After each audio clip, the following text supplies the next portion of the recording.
Oh, that speech in Congress by the king was hilarious. Um, and the look on JD Vance's face was just priceless. Couple of brilliant things on this one. Now,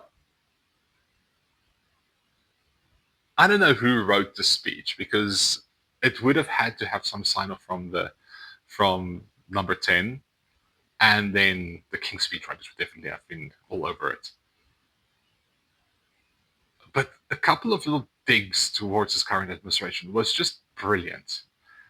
And you could see there was some hesitation from some Republicans when they were standing up and applauding for environmental policies, or when he was talking about Article 5, the only time Article 5 was invoked, which was by the Americans. And you can see the unease sometimes. But then the best was just the unease, the pure unease from the mascara deputy, the couch lover, on his face when he also refused to stand at one point. No, I'm not a big fan of this posturing and jumping up and giving a standing ovation every 2 seconds. Really, really. Look, the enthusiasm in America is something else. I spent a lot of time there, and I've gotten to know a lot of Americans very well. And the enthusiasm you have is amazing. But honestly, just tone it down a bit. Just as Ross used to say, just like, oh, however his hand movement was.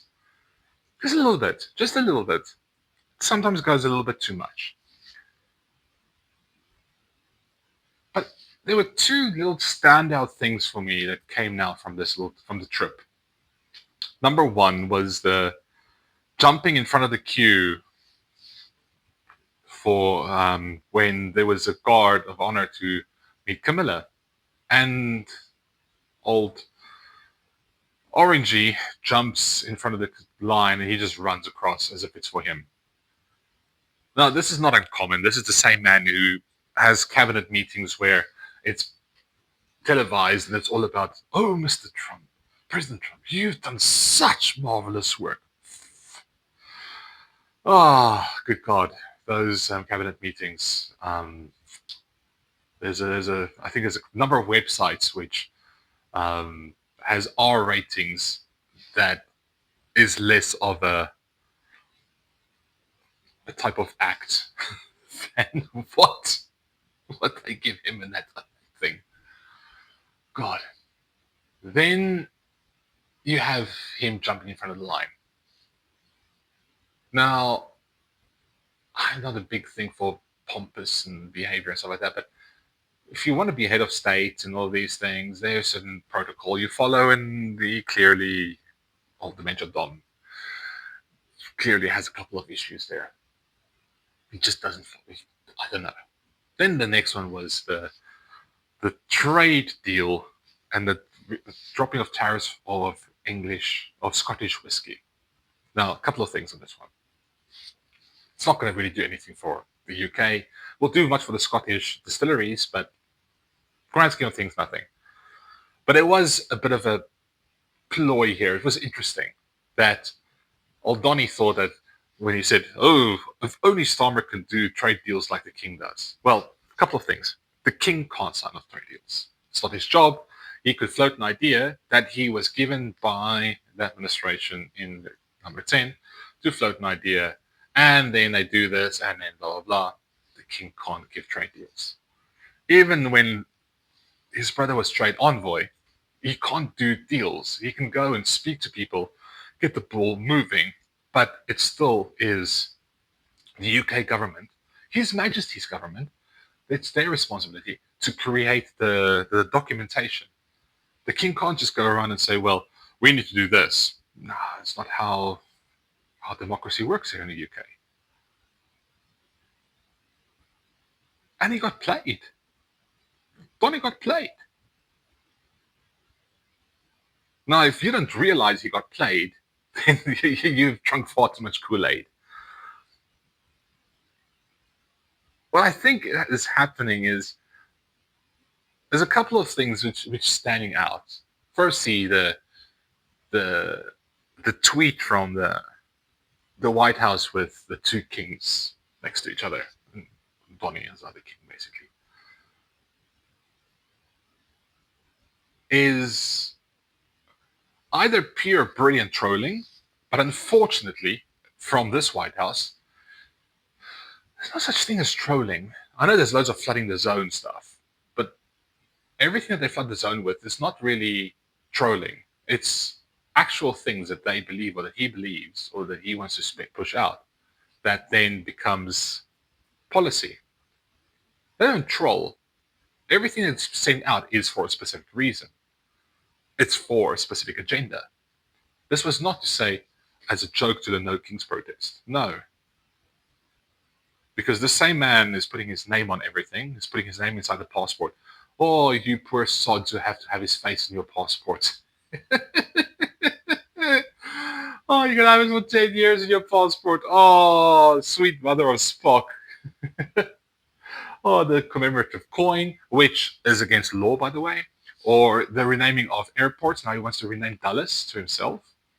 Or the Trump Kennedy Center, which they conveniently closed when nobody wanted to go perform there anymore, and now it's for renovations. Not just because people didn't want to perform there, and they lost a lot of bookings, and now they are conveniently saying it's for something. Because in his last term, or his last couple of months, when it's supposed to be opening, after its refurbishment, they will just hire Kid Rock to go do a show there too, give a couple of free tickets away, and people will go, and everybody who wants a pardon will show up and pay him a couple of million, and then he's happy. That's what's going to happen. Mark my words, that's what's going to happen. Maybe not Kid Rock, but that's what's going to happen. The same man who has his face over on the papers for if you want to get a pass to the national parks in the US. The same man who put his face up at the DOJ. Oh, good grief. Who's now recently said that every president should take a cognitive test. Now, a cognitive test is not somebody that a person with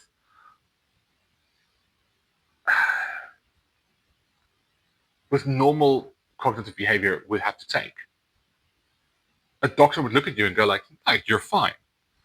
If they do tell you to take a cognitive test, there is something that is telling them that they should have a look at. Brain function. People get it after serious concussions. People get it after serious accidents. And people get it when they have a family history of Alzheimer's and dementia.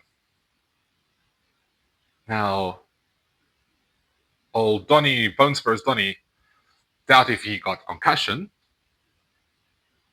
because I don't see him really as somebody who was sporty. And also, if he had bone spurs, that would have hindered his way of playing sports. So he wouldn't have been able to play sports. And then there's a lot of things on that line. And then, yeah, because if he was playing sports, why couldn't he go to the military to go and serve his call up? So let's go there. Then we go with the discussion about on the point where a big accident. Now, if there was a big accident, we would never hear the end of it. Never would we hear the end of it. So that didn't happen. So now we get to actually family history, and his family has a history of it. And it's not a good thing. It's not a fun thing. It's not a nice thing for anybody. But this man who doesn't understand protocol, who wants to be a king, who is naming all of these places after himself, who wants an Arc de Triomphe, but an Arc de Trump in New York. Honestly, it's hilarious how he got played by the king in Congress. Oh, I still can't. Oh, I saw bits and pieces of the speech and I can't stop laughing. I really, if you can't see that he was being called out, I think the only one who's got a bit of a brain is JD. And he realized what was happening. And that's the reason for his sour face. But apart from that, nobody else realized. Or if they did, they were too caught up with the king being there. No, yeah, it's a big occasion, blah, blah, blah, blah, blah. But honestly, this is also the same people who wanted to get rid of the king, and therefore they had your little revolution or your 1776 nonsense and all that stuff. And now you're enjoying him standing there and clapping hands and jumping up and down.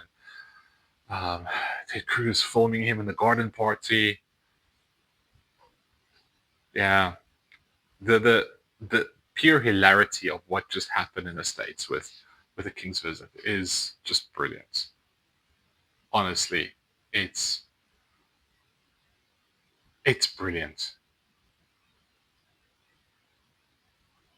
And that is my favorite moment so far. But there's more things. Until next time. Ciao, ciao.